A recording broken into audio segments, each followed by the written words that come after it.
This is a very beautiful shot that we actually have to use in our final product. But wait a minute.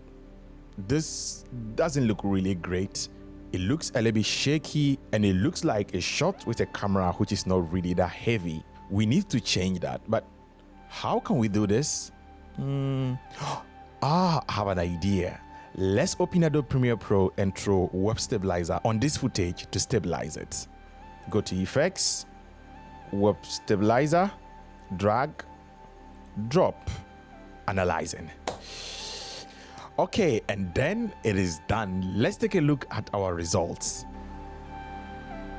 Ooh, what the hell was that? But that is why this tutorial is here.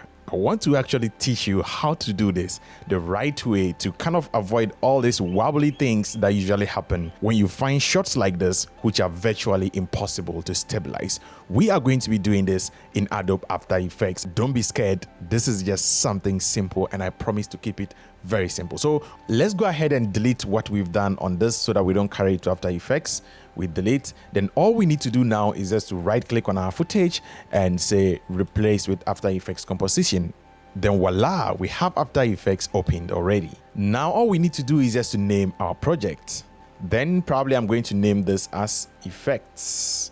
Save. I have caps lock pressed on my keyboard, so all I need to do is just to press it and voila, we have our footage here. So once again, this is the footage that we have here. So what do? Still the same thing that we did in Premiere Pro, just that this time around we have the freedom to take this to the next level. So what I'm going to do here is let's go ahead and add Web Stabilizer to the footage. Drag, drop it on your footage, and we wait for it to do its thing. And voila, our results are ready. Ooh, wobbly. This is actually a failed tutorial. I mean, I did promise you guys that once we open After Effects, we're going to solve this. But hey, this is where it all begins to make sense at the advanced level. So in After Effects, we have access to some parameters that we do not really have access to in Premiere Pro. So all we need to do is that we just need to come here and make sure that we have the Web Stabilizer thing selected. Then we come here to Advanced, toggle down the Advanced. Then we come here. This is the game-changing thing here, guys, which is Show Track Points. All we need to do is just to activate the Show Track Points and voila. The thing that Adobe Premiere Pro was actually doing in background where we didn't actually have a control over, because how stabilization specifically works is that it tracks the whole footage and then does the stabilization. But over here, we have the ability to show the track points, and by showing the track points, we can now tell the software as to which sides of the footage to track to use for the stabilization or not. This is an absolute game changer. So what we are going to do is that we are going to go back to exactly when this character, when we start seeing his face, and we are going to go within the intervals of frames and delete all the tracks that are on his face. As you can see, the tracking points are on him, and so it's using his movement and everything and stabilizing the footage. To have a very correct stabilized shot, we need to now isolate him and tell the software to only track these backgrounds, because that is what we actually want to stabilize in relation to the subject. Over here, you can even increase the sizes if you think it's small. As you can see, we can increase it very big. We can reduce their sizes. So maybe let's just leave them at this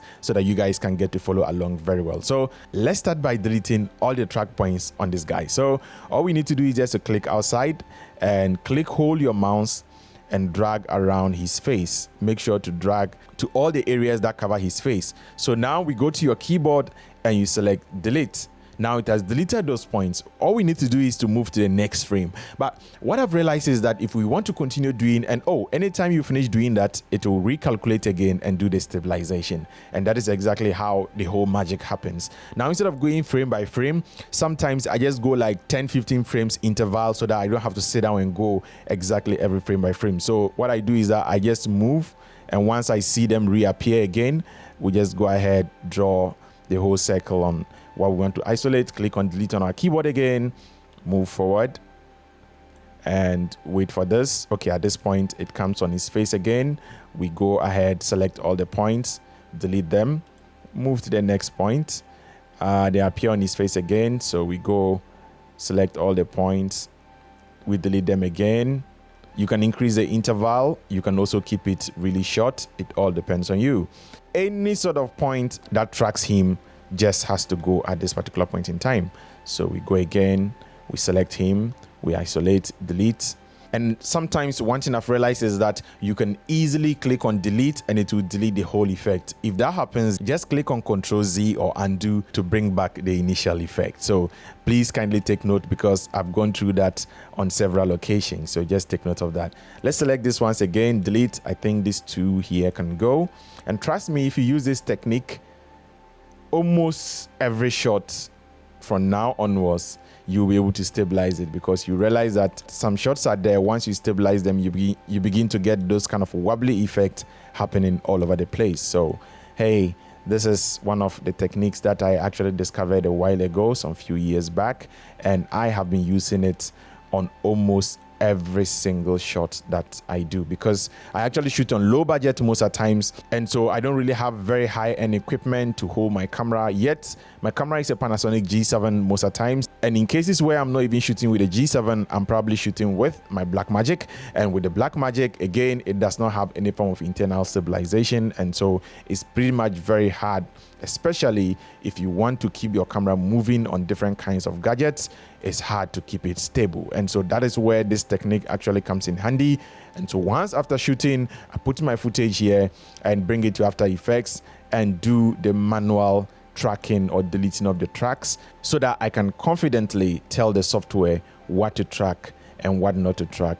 Okay, so now that we are done, all we need to do is to please remember to uncheck the show track point, because at this point, if we play it, nothing is going to happen. So let me just play it, and you see we are back to the default video. This is exactly how it was before we decided to apply the effect on it. So remember to at least check off that same box that we checked initially to display all this little track points. So let's make sure to come here and uncheck the box. And now the moment of truth has come.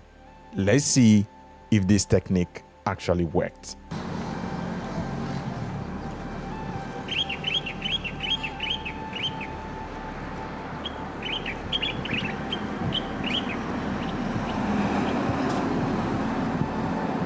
Voila.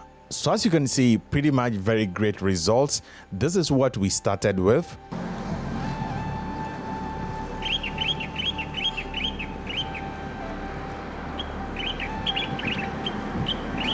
And this is what the Adobe Premiere Pro version actually looks like.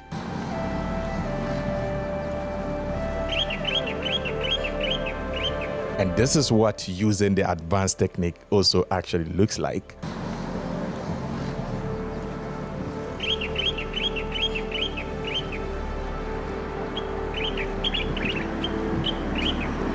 So if you look at all the three, you will realize that this stabilization technique actually works so much. And trust me, once you learn how to use this, all you need is just the patience to be able to go through your footage and actually manually unselect all the areas that might be affecting or causing all those wobbly effects happening. And trust me, with the right use, you are going to be unstoppable. And again, it's going to open up a whole new world of possibilities in terms of how to use your camera. As you can see with this particular shot, we actually had lots of bokeh or lots of blur in the background. With normal Premiere Pro stabilization, this of course would have been declared as a dead shot, or at least an impossible shot to stabilize. But hey, that is why I'm here for you, to share techniques like this with you. And so that is why, if you see my face for the very first time, I'll do much appreciate it if you do click on the subscribe button, and please make sure to do turn on the post notification bell, because over here we post videos like this, and we also talk about film industries and also review movies from all over the world. If all this sounds interesting, you know what to do, guys. Please support us. And if you did get a ton of information out of this video, please make sure to click on the like button, because it goes a long way in helping other people discover this channel right here on YouTube. I have lots of videos on this channel related to filmmaking, photography, cinematography, and all its related branches. So click here to watch this particular video, and of course, I will catch you in the next one. And always remember to keep practicing filmmaking. Peace out.